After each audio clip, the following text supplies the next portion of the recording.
Hello, everyone, and welcome into the Q&A show. My name is Bob Theriot, and I'm so glad you found a little bit of time to carve out in your day to spend with me here tonight. I'm really excited you're here. I have a really special guest tonight, and I'm really excited to bring him on. But before I do that, I just want to do a little bit of housekeeping.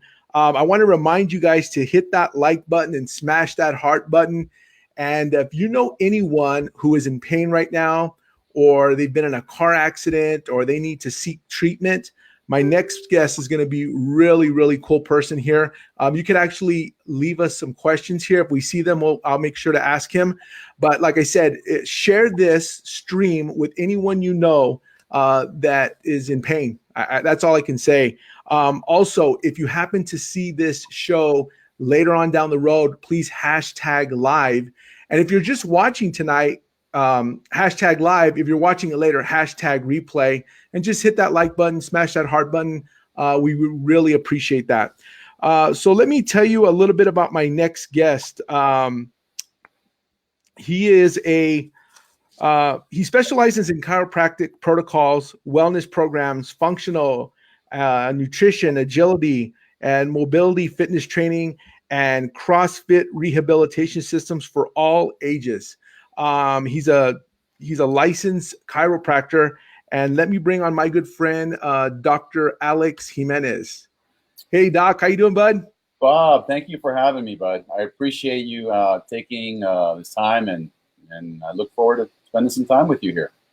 Well, I appreciate you coming on. I just wanted to share your wisdom. I mean, I've had the opportunity to talk to you in person, and I can remember when we first met, I was just enthralled with all the knowledge that you had, and we actually talked about just a gamut of different topics, but you're very knowledgeable. And so what I want to do is bring you on. And if you can just give my audience a little bit of background, where'd you grow up? Where are you from? Well, I'll tell you what, I'll start from the beginning. I'm a proud son of two immigrant parents of Colombian descent. My parents came out here in the 1960s. I was born in 1967. Our beginnings began in Chicago. So I'm originally from Chicago, Chi-Town. I found it to be, I guess as a child, an environment that I was sick in a lot because of the cold. So my parents moved south. As I grew up, in a Latino environment, we all end up going south, and we end up living in Miami, Fort Lauderdale area where I grew up. I ventured to enjoy fitness and exercise, and got the world of the Sunshine State. Well, I fell in love with what I do, and then little by little, I ended up as a chiropractor. However, just to go into a deeper story, my background is I love fitness. I love health. I love, chiropractic. I love working on people. It's an amazing structure of treating people. So there's a lot there. I mean, any particular questions that you want me to go with other than just where I come from? Well, yeah, sure. But tell us, how did you get into medicine? What was the turning point, or when did it hit you saying, you know what, this is what I want to go into? Because a lot of people struggle with, especially young kids, right? They're in college and they don't really have a direction. They just go to school hoping that they fall into something, and eventually they do. But did you know from a very early age, or did you fall into it, or how did it happen? What's your story about getting into medicine? Well, thank you for asking that, because it allows me to honor my parents, because coming from a Latino background, we were a very affectionate family. I come from a very affectionate family, and I was raised by my grandmother. My grandmother was a wise lady who taught me a lot, but she taught me the gift of touch, to be comfortable with touching people and actually taking care of people. She was a very mindful individual. She took care of us. She was one that went out of her way to teach me what the right and wrong was in life. And in most Latino environments, we realize that the most powerful unit in a family is the supported family. In a hard-working class, my parents worked. So I was raised by my grandmother, and she really instilled in me the love of taking care of people, because she did a good job with me. She's very mindful. She kept an eye on me and she watched me. And in today's world, we understand how important that is because we can't just trust anybody. And one of the things is that I learned early on that was my calling. And I think that for most healthcare providers, if they really think hard, something in their lives redirects them. But if you care, you don't have to be the smartest person in the world, but if you're into caring for people and you love, healthcare can be for you. So I hope that makes sense in terms of care. I found in my environment in Florida, I was able to be part of a HOSA program, which is the Health Students Occupation of America programs. These individuals, these schools and these classes and these courses allow you to choose what type of profession you want to go into healthcare. And for me, that was very important. Healthcare has a lot of branches and a lot of areas. I ran around with paramedics in South Florida. I would cruise the nights seeing the critical care, the acute care. So literally, I have stories in my mind where there were diseases that we didn't even know that were around, that we didn't understand what they were in South Florida. I worked in Broward General Medical Center in South Florida for at least 4 years as an orderly. I was a young kid between the ages of 15 and 17.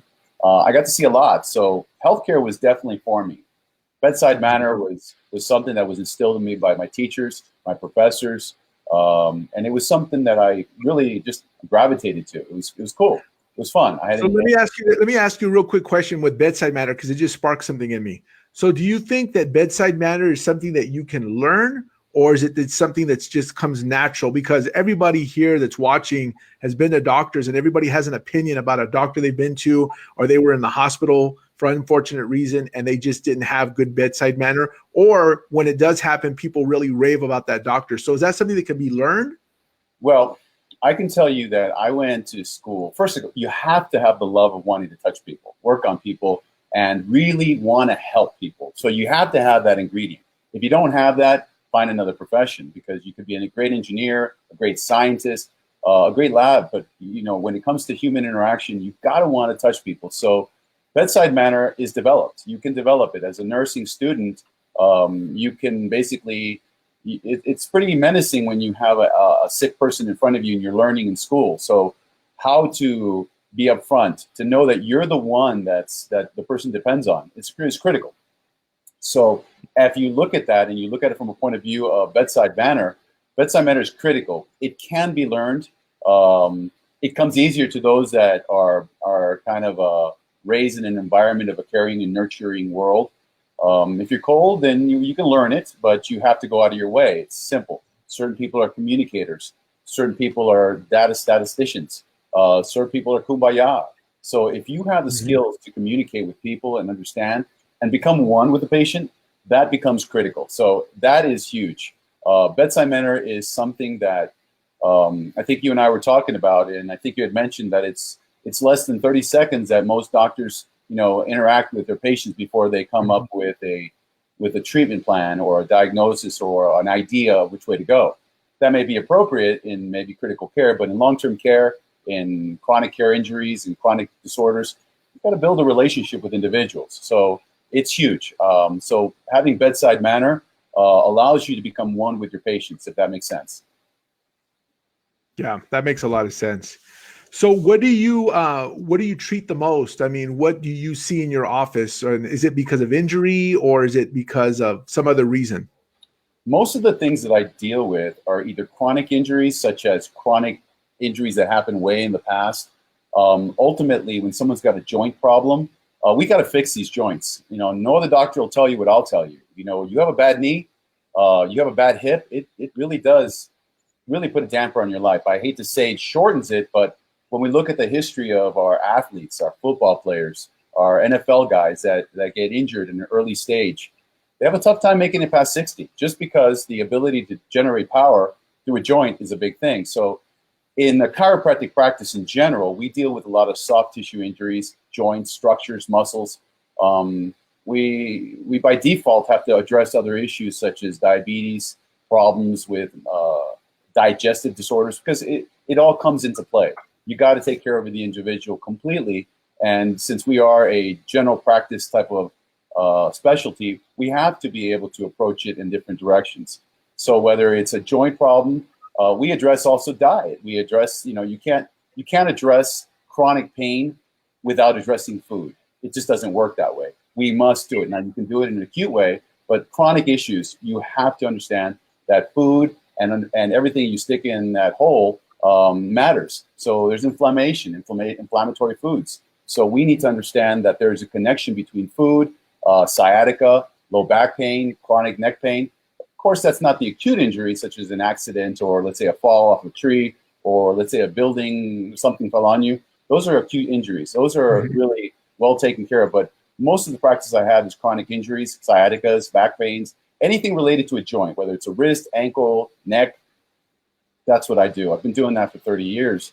And I've learned that you must take into consideration the whole body. You can't say that someone hurts a knee and does not hurt their low back. The low back and the knee are very intimately connected. And when you have a bad knee, you have a bad ankle. You have a bad low back. You have a bad neck. So it all works together, if that makes sense. Oh, it absolutely makes sense. So a lot of it is a lot of these things are these ailments that people have. You're pretty much saying we bring them on ourselves, right? And it all starts with nutrition. So I think you talk really, you have a lot of deep conversations with your clients or your patients when it comes to nutrition, correct? Well, I wouldn't say you bring it on by yourself. I mean, what happens is if you look at just say arthritis, much of it is a predisposition, genetic predisposition.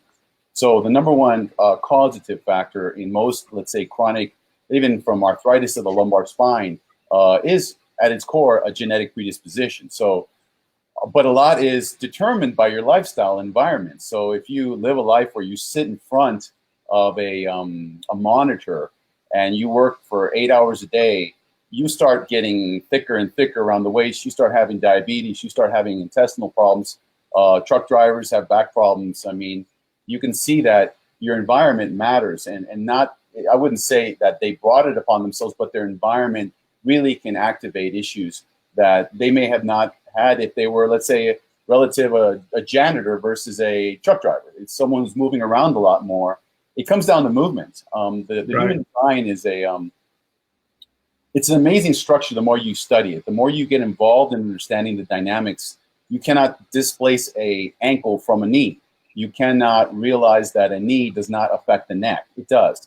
We learned in the 80s that carpal tunnel mysteriously went up the arm and ended up in the neck and crossed over to the other side, and people just didn't make sense of it. But the human body is dynamic. It adapts. You chop the leg half an inch, it adapts. You move the body, it adapts. It constantly is a very malleable structure that if you give it the right balance and calibration through fitness and proper food, you can really change the way your future, plays out. I mean, we are literally designed to live over 100 years.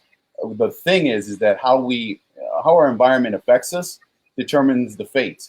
So if we abuse our body, if we eat a lot of sugar, if we eat a lot of inflammatory foods, you're going to end up causing a huge amount of disorder. And what we definitely don't want to do is not be aware. And we are a lot smarter today than we were probably, let's say, 10 years ago. We understand the connection between food and the relationship between joints and inflammation in general. We're very, very keen on that. The studies are coming from the NCBI website almost every day on inflammation. And we are redirecting. Doctors across the country are redirecting inflammation. And we really do have control of inflammation. Right. Take on stories from COX-2 inhibitors that we thought we had the panacea. We ended up causing huge problems with inflammation because inflammation is good. That's how our body heals. But if it's gone too south, it causes inflammation to the point where joints get swollen and they get destroyed over a period of time. So there's a lot of things there. I noticed one of the questions there was inversion tables. Scott Logan has that question. What is your opinion on them? My opinion on them, you've got to go back in the time of, first of all, they're good if well maintained, if done properly, and you understand that there's a protocol in there. I come from the era where if you can go to a little bit of extreme, I don't know if you remember when we had the inversion boots. People had inversion boots you could hang upside down. Well, people didn't realize that it's kind of hard to get back up. It's kind of hard to get out of that situation. They found a lot of people in the garages hanging upside down and sleep because they got up there and all of a sudden they can't pick up their body and get back their shoes off. And once we're not like Cousin It, where you can hang upside down or fester, so to speak, where we can get out of that. It's hard. It's hard to get up there. We don't have the stomach muscle to get up there. So in terms of inversion tables, once you find a good one, and a good one is where you could pivot back to where you should be with a very simple ease. In other words, let's say you move your hand or you move your wrist, and it puts you back into right position. Once you understand that your body has to adapt to inversion tables, you don't do it, let's say, oh, you know what, I got this inversion table, and I want to hang there for, let's say, 10 minutes. No. You got to do it little by little. The body will adapt. So whether you can suffer from really bad situations of syncope, heart problems as a result of imbalancing your body, putting yourself in, you can have hemorrhages, you can have strokes. So methodically, if you do these under kind of like a protocol where, let's say, you go back for 30 seconds, come back, you start working your body into it, and you can methodically do it. Also, you got to look at the person's consideration. So there's a lot of factors in determining the quality, the style, the make. What I love doing is I like going on consumer sites and seeing what's the story on these things, and kind of look at, say, let's say product M1000, whatever that's called. Let's see what kind of complaints are on there. And you'll see that if there's a lot of complaints, people tell the truth. People tell you how they feel, or they like it or they don't. So it's one of those things where it's a hit or miss, but once you do it and you do it right, they're well done. We have a great doctor locally here that does a good amount of inversion work. It's Dr. Carlos Gonzalez, an amazing doctor. He does a lot of good work on inversion and really has mastered the science of it. Ever since I've seen him, he does a lot of that good work. And I love, and I do refer my patients that specifically ask for that to him because he's very good at that. You also have another question on here from Jay Stone. He wants to know, I guess, how do you treat people with rheumatoid arthritis? Well, the first thing with rheumatoid arthritis is first of all, once we get diagnosed with that we have it as a titer, and we can determine that the immune system is gone, and now taking a kind of an attack on the joints themselves, what we got to do is realize, look, it's kind of like living with a pyromaniac, you know, and it doesn't go. It's kind of like having one of those schizophrenic worlds where he just sits with you, and he tends to want to torch the house. And no matter what you do, you turn around, there he is. He's going to torch the house. One of the things with rheumatoid arthritis is ask yourself, where does the rheumatoid factor get its power from? Well, many times, and a lot has to do with diet. We can go towards the intestines and figure out what kind of foods are anti-inflammatory. So one of the first things we can say, there's a huge gamut of foods that cause inflammation. The interesting thing about it is that the intestine itself has different components to it, from the duodenum, jejunum, the small intestine, the large intestine. Each one of these breaks down food differently. If the food is becoming inflammatory, or the foods that you eat, you have some sort of, let's say, immune reaction to, you can cause a reaction and cause your rheumatoid to kick in. So today we have a lot of study from IgG, IgEs, IgG4s, all these studies in immunoglobulins to prevent rheumatoid from activating are very important to assess. But when we really look at it, we can really almost through diet really help mitigate the issues. So in terms of chiropractic itself, what we do is we figure out areas of mobilization, help the joint move. If we don't help the joints move, what happens is the joint becomes, there's a development of kind of like connective tissue called pannus that forms around the knees, or that forms around the joints that are predisposed, low backs, necks, that kind of lead us towards an immune reaction. If we can find those foods and we can find those limitations, we can prevent that reaction from occurring. There are certain medications that also mitigate the immune response. Every time we affect the immune response, we open ourselves to another disorder. So what we try to do is we try to teach people how to help themselves through mobilization, stretching, focusing on mobility. Different lifestyles, stresses activate these disorders too. Whether it's lupus, whether it's rheumatoid, whether it's any sort of autoimmune disorders that affect, we can help with what we do. And so if we have this fire guy that lives with us, for example, what you don't want to do is walk in the house and see that pyromaniac, so to speak, and give him wood. You don't want to give him wood because he's going to torch the house. So if our bodies tend to do that, what we don't do is we don't want to give the body inflammatory agents that cause the reaction to occur. And then we have to deal with it. And sometimes here's the problem. You eat a food, let's say you eat food A, and as the body processes it, it's not till 3 to 4 days later that the immune reaction occurs. And that's where it becomes confusing. You can almost do the abstinence diets or the omission diet or the retention diet by eliminating all foods. And suddenly these individuals start feeling better. So there's a lot of studies on rheumatoid, specifically with intestinal correlationships there. So there are a lot of studies that we do. And the first thing we want to do is to figure out when we used to do the ELISA test, the RAS test, or inject you with needles. Today, we don't have to do that. What we do is we do a blood assessment, we do stool samples, and we see what antigen antibody reactions you have. So if we see that stuff, we can identify and say, you may be a person who gets reactive with legumes. You may be reactive with certain types of starches. So we don't need to kind of like figure it out. There's a certain set of immune reactions that we can find that are causing or eliciting those type of autoimmune, reactions that cause inflammation. If that makes sense. It does. So how do you help people with nutrition, or do you bring in a nutritionist, or do you guide them? How does that work? We actually teach them. You have to teach people. You have to. My philosophy is that whether it's a chiropractor or a general practitioner or a rheumatologist, you got to ask yourself 3 questions. Look, is this doctor going to build a relationship with me? If you have rheumatoid, you have a long-term relationship. So what happens is you have to have a relationship where someone's going to have to sit down and teach you your blood work, teach you certain things to be able to look for. If you have a kidney disorder, you want to look at your GFR. You want to understand what your A1C is. You understand what these rheumatoid factor titers are so that you understand if you're doing a good job. Typically, someone with these inflammatory disorders has to do blood work every 3 to 4 months. We have to figure out, are we improving, or whether we're looking at toxic levels of medicines, or are we looking at reagents or reactions of blood. So as we do that, whether you're a chiropractor or you're a general physician, we have to work as a team to figure this out. If the doctor's willing to help you, well, this is the kind of doctor I want, because I want to have the relationship with them. And in terms of going over the medical work and to building a long-term, these chronic disorders, someone's got to sit there and go over that stuff with us and help us through the diets. There are ideas of spin-offs, different things that we learn, and every patient is totally different. So we have to be able to adapt the type of treatment protocols to each individual based on that.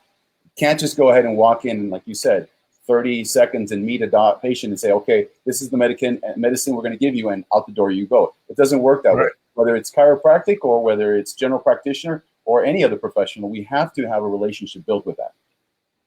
Yeah, that makes a lot of sense. It sounds like you go really in depth with your patients. That's good to hear. And adding to that, you have to have a doctor that is willing to understand the relationship between food and chronic disease. You know what? We have great professions out there for acute care. You get in a car accident, you break a leg, you need acute care. And thank God for those kind of professions, because we need to get immediate care. You've got a huge blazing infection, we need an antibiotic. Acute care is good for that. But for chronic disorders, we have to have a relationship, and we have to have the connection of food related to that. So if we can kind of start figuring out for each individual how we can make their lives better, it's amazing what grandmas knew, okay? Amazing. Cod liver oil that they shove in your mouth back in the day. Well, that's omega-3. Right. So we do turmeric. There's a lot of things we can talk about that are anti-inflammatory that make a big difference in terms of how to help people. So speaking about omega-3s, I mean, is that a supplement you recommend that everyone take every day? You know what? It is a supplement I would recommend most of us take because we don't get enough. So omega-3s, 6s, and 9s are things that we need, different levels for different disorders. But if you have 2 grams of pretty much omegas, you can live a good life. It helps, and it prevents a whole lot of disorders, specifically inflammation, cardiovascular disorders as well. I mean, there are certain level supplements that we as an American society do not have. An example would be vitamin D. Most of us are short of vitamin D. Our levels are less than 10 to 20. We should be at 40, but studies are showing that if we push the levels to 100, we can stop a lot of chronic disorders. And the books are very well, the information is coming greatly on just vitamin Ds and omegas and turmeric, for example. That's another anti-inflammatory we can help people with. We can do it naturally, or we can tamper.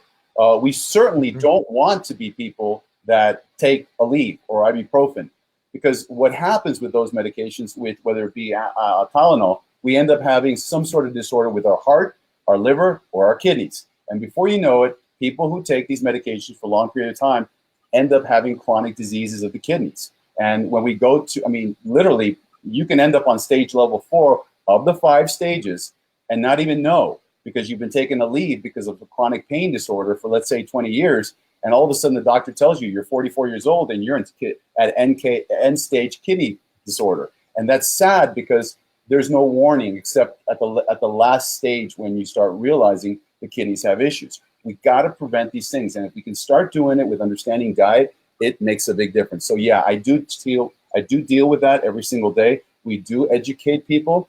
To be a doctor is to be a teacher. That's the definition of a doctor. A lot of people don't know that. And we took an oath to make sure our goal is to educate, to teach, to explain, and to make sure that people can make a better choice in their lives, whatever it may be. That's great stuff right there. We have another question coming in from Carla. She wants to know about chiropractic. Does it help better than getting epidural shots for bulging disc and sciatic pain? There's a place for that. There's a place for epidural steroid shots.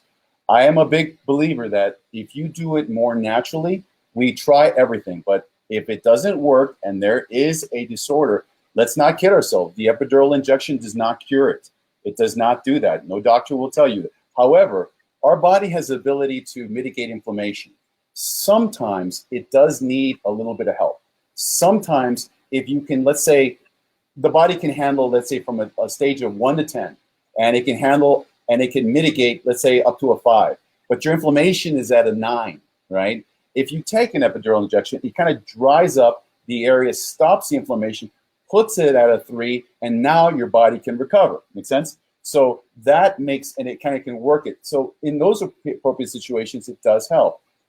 And it also tells us, it helps us guide ourselves and say, well, there is a serious problem in that particular area, and we can try it. We try all natural methods, whether it be functional fitness, through mobility, through stretching, through exercise, and we try to get that disc in that situation or that compression on that region help. But if there's a compressive disorder of a chronic nature, well, we can try that, but there are times when it crosses over. Just to give you an idea, epidural injections, probably, maybe I'd say about 8% of the people need to do that.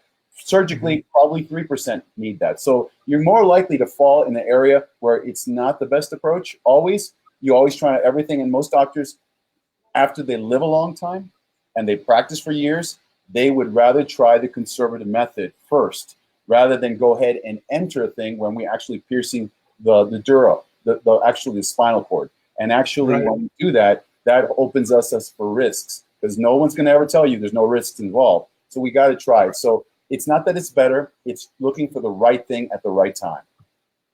And I guess that goes back to maybe even getting a second opinion. If somebody's just throwing that out at you first, right? They should see somebody like yourself to get a second opinion. A good, honest doctor will tell you, look, we're trying this. Let's try this. If it doesn't work, change direction. Do it. And make it happen. Do what's best for the patient always.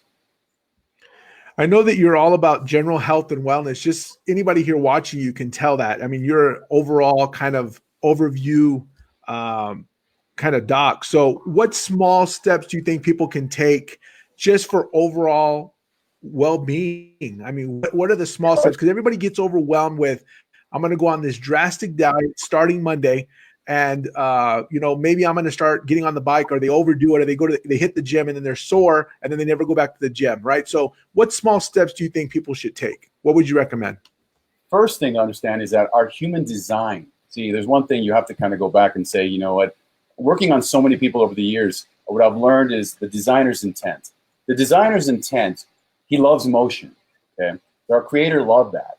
How do I know that? Wouldn't give us this many joints, right? So whether it's diabetes, whether it's weight loss, whether it's cardiovascular, the joints help us facilitate mobility. So whether it's exercise through walking, through strengthening, through mobility, to move is to live. The closer you can get to move, the closer you get to live. So In today's world, where we're in front of computers, where we don't move as much, where we sit on a monitor, that you don't get any mobility, you will decay. You will decay. You will be as bad as you can see anybody who has a company that has employees for more than 20, 30 years. You can see those administrative people over a period of time.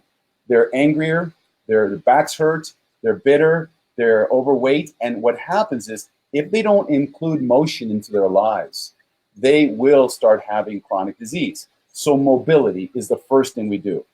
We don't have to go extreme. We don't have to be Arnold. We learned by using our predecessors of the 80s that, you know what, honestly, and I'll be candid with you. I mean, my choice was Arnold or Richard Simmons, right? So I wanted to look like Arnold. I mean, that was the thing, right? But we learned today that Richard Simmons is still bouncing because you don't want to overdo it. So we've learned that now, not pushing the body to the extreme limits, not going to no pain, no gain, that's the way to go. There's a whole movement in flow therapy, which is basically find a higher level, but not too high, and you stay in that level and you exercise within that level. Well, that's like walking on the mountains and saying, you know, let's take a brisk walk and enjoy ourselves. Swimming. We don't have to go to the gym. We could say Monday is swim day, Tuesday is walk day. You know, I'll walk with, most people don't spend time talking to their spouses.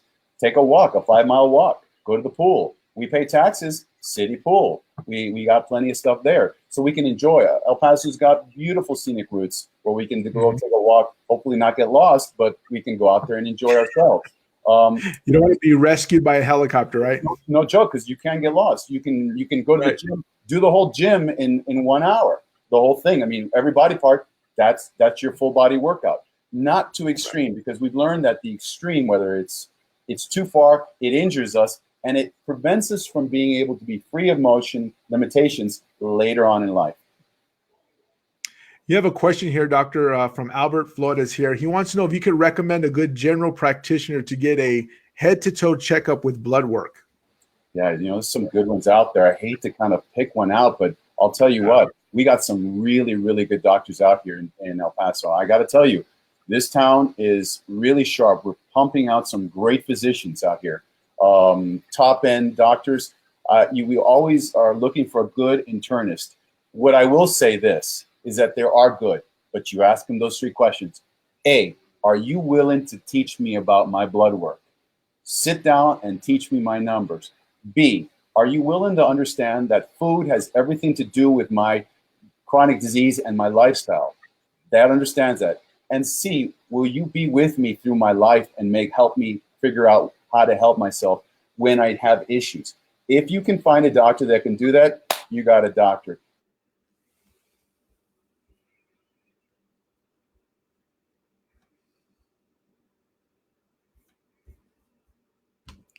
Whoa, it looks like we lost Dr. Alex, but let's see, we can bring him back on here. There you go. We're good. Little glitch there.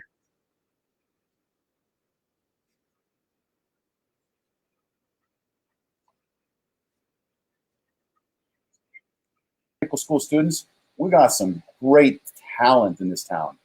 And we have more and more each day. Fine doctors, this town is growing. And we just have to find the doctor that's willing to build a relationship with me. I would say this, if you do have a chronic disorder, let's say like rheumatoid, and you end up being a 25-year-old, well, you want a young doctor. You know, someone who kind of can build my relationship with, so because he's going to be with me in time, because it's going to know you better than anybody else. And I see that question, but just from my personal experience, I think it is hard to find a good doctor. I had a doctor for a good 12 years, and then he retired. He was an older gentleman, and he finally got out of the field, and it's been hard to replace a GP here. Really hard. Like a bad shoe. If you grab a bad shoe, you know what? You dump it. Don't, because you'll have bad pain. In a good doctor's point of view, not to use the same example, you can tell intuitively as we get smarter in life if the doctor is mindful of us. If the doctor understands and takes care of us, they have to really be mindful of us. And if they are, well, then we keep them. If not, well, we move on. Oh, yeah, I totally agree with that. So describe some methods that you found effective in diagnosing health problems. How do you go about doing that? Is it like what you're saying before, just a lot of questioning and building that relationship? Because you're a relationship guy. I know you. One of the things is that a lot of times that in today's world, there's kind of like, there's that moment you meet the doctor and you forget, right? So what we do is we do a real in-depth questionnaire, whether it goes through every systems, whether it's coronary, optic, joints, back, knees, primarily focused because most people come to see me with a joint problem. We have to do a question, and from there we ask questions and we talk and we kind of create a dialogue. And usually after a few minutes, we kind of open up a huge kind of direction with the disorder that's affecting them. So we really do have to ask a lot of questions to be able to figure out exactly what it is that is affecting the individual.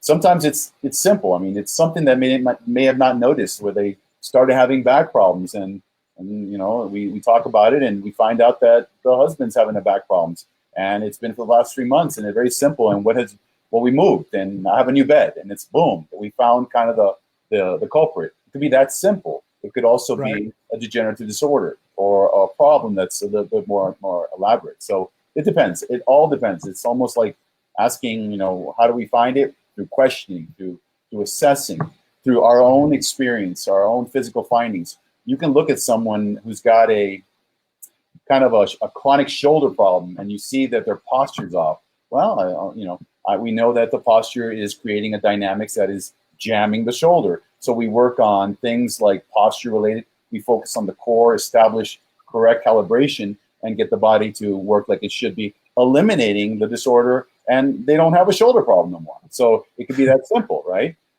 Specifically, people that have, my shoulder's been hurting me for the last 20 years, and it could be arthritic. And when you see an X-ray and the shoulder looks great, but they still hurt, then we go MRI. And if we have to, we go into other assessments to find out. We do what it takes.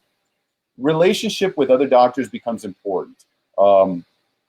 We have some fine centers of diagnostic assessments, whether it's laboratory, whether it's Genova, whether it's LabCorp. We have amazing assessors of diagnostic laboratory work.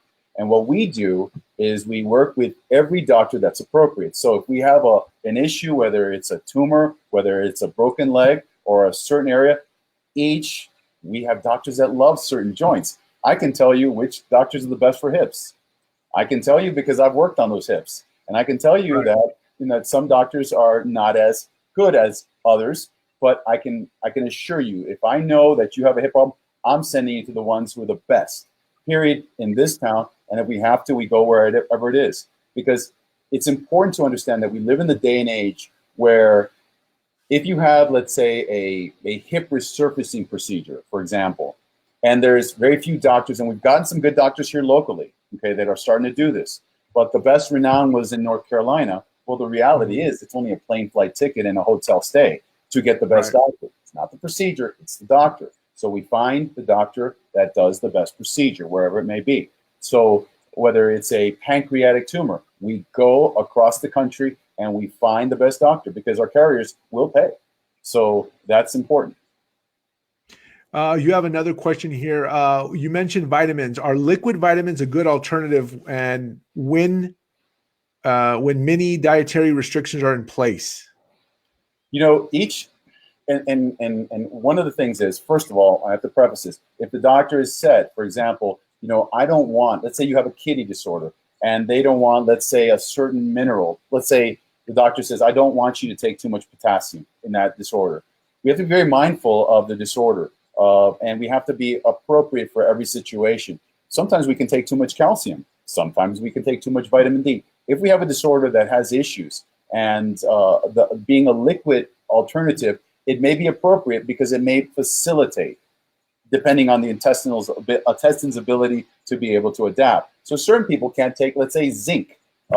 Zinc feels like it's going to bore a hole in your stomach. Well, a liquid might be better. And another alternative to taking vitamins is also taking them with food, different times. So we can alter the body's ability to process vitamins. So there are certain vitamins that are better when they're in liquid form. There are certain that are better when they're basically in capsule. There's a lot of, just a liquid form of calcium becomes a lot easier to take than Some people that don't want to take a pill. The gag reflex is very hard on some individuals. Right. You know, if you're not used to that, well, then liquid is always an option there. That's a good answer. Correct me if I'm wrong, but I believe I saw this somewhere on maybe your LinkedIn page, but it says your motto is living, loving, and mattering. Can you tell me about that? How did you come up with that? Well, it's very important to live, okay? And live is in the moment. The better you can stop your life and stop, you worry about we worry about the future. We live in three boxes: the future, the present, and the past. Those that I found typically worry too much about the future, they're strung out, they're stressed out, they have a lot of anxiety. The ones that worry about the past or think about the past too much and focus on it, that leads to a little bit of depression. So we live in this dichotomy of forward anxiety and backward depression.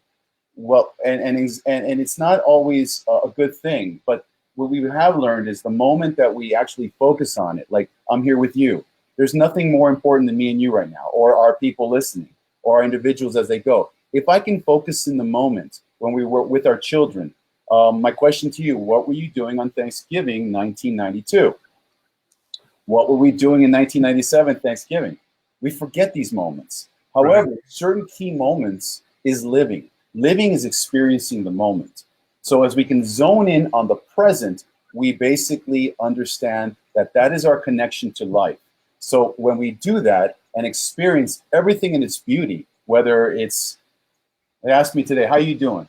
I said, I'm butt ugly, but I'm alive, right? So you know what? I feel great because you know what? We enjoy our moment. We laughed. It was a minister and he's like, wow, I never heard that one. So, but you know what? We have to enjoy our moments. So living is important. Loving. I remember it reminds me of when you asked that question, I had a teacher, Mrs. Jameson, my English teacher. She's proper English, African-American lady in Southern Florida. She would talk with a Southern drawl and she'd go, baby child, come here, she said. She said, come here. And I go, Miss Jameson, what? You know, she says, I need to speak to you because for the longest time I have been watching you. She had her glasses down.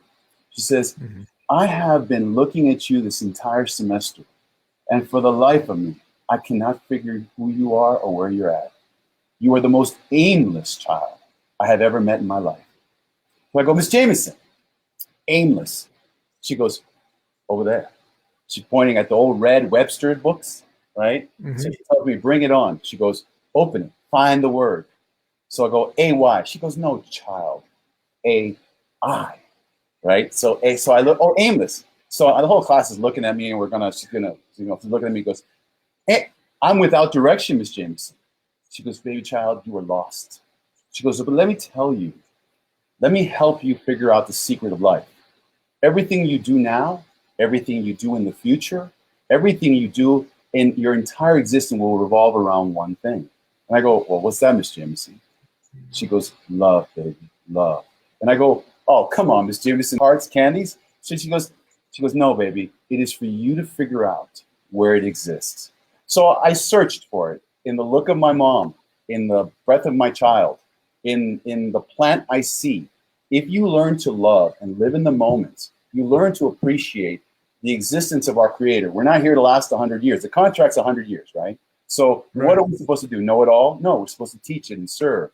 So loving is giving that power to our Creator to let us enjoy our lives in the moment and really see the beauty in everything. You can be butt ugly, but you're alive, right? So you get to enjoy. So mattering, I think that's what we all want. I think in terms of mattering in life, you want to count. You want to have a purpose. You want to have a reason, whether you're a mom, whether you're a dad who wants to provide, we want to matter. And that's important to us. So whether we look at individuals and we focus on things that we do, living, loving, and mattering is who we are as a human state, right? So when we do that, you know, I just happen to be a chiropractor, right? I focus on loving my patients and working my spines so that they can wiggle throughout life and enjoy their bodies so that they can enjoy the things. But I'm very mindful. I tell them, hey, listen, look at your daughter. I want you to look at their earlobe. Look at their earlobe. Focus on their eyebrow, on their eyelashes, and don't ever forget it because you don't remember what. Again, do you remember 1984 Thanksgiving? Unless you have pictures, we forget. But you do remember your child's wiggle. You know, you do remember the first moment that your child walked. Those are important. So those are mattering, and living and loving and mattering is the most important thing in life. So I think that as a human state, that's what we do. I hope I answered that properly. Boy, you did. You did. It was a great answer. I mean, you have a philosophy that you run your life and your business by, or your practice by, and it shows. It comes through, and I'm sure everybody can see that here. I already see people saying they're getting ready to set up an appointment with you here, so that's awesome. Well, we're here to welcome. Yeah. So when should someone decide to see a chiropractor? What is it? Because I think people wait too long sometimes, right? What are the clues? That's a great question. Intuitively, people know when their back starts acting up.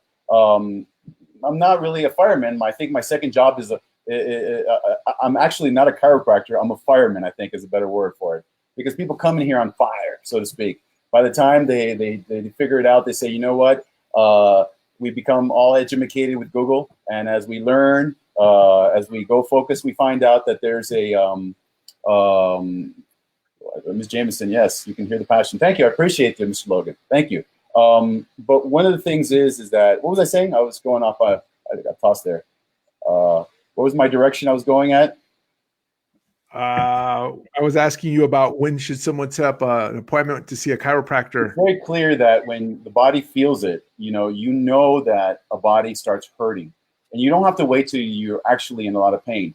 I believe that in terms of joint motion, like I mentioned earlier, our creator made us work. And if you start noticing limitations, if you can't move as well, there are a lot of great chiropractors that will assess your joints. Mobility is important. Whenever mobility is limited, where you cannot do a certain action, whether it's weightlift, whether it's dance, whether it's move, we have to be able to say our joints need, I guess for the better term, joint hygiene. You know what? We have to look at it. We take care of our teeth because we know that we wash ourselves. We eat breakfast, but many of us could be better off by learning how to stretch, how to mobilize ourselves, and not wait till we can't walk.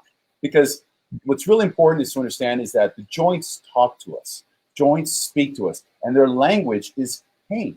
So what happens is, if everything works great, everything's good. But if you got chronic pain, the body's telling you, hey, buddy, pay attention to me, do something. And what it typically wants, it wants mobility.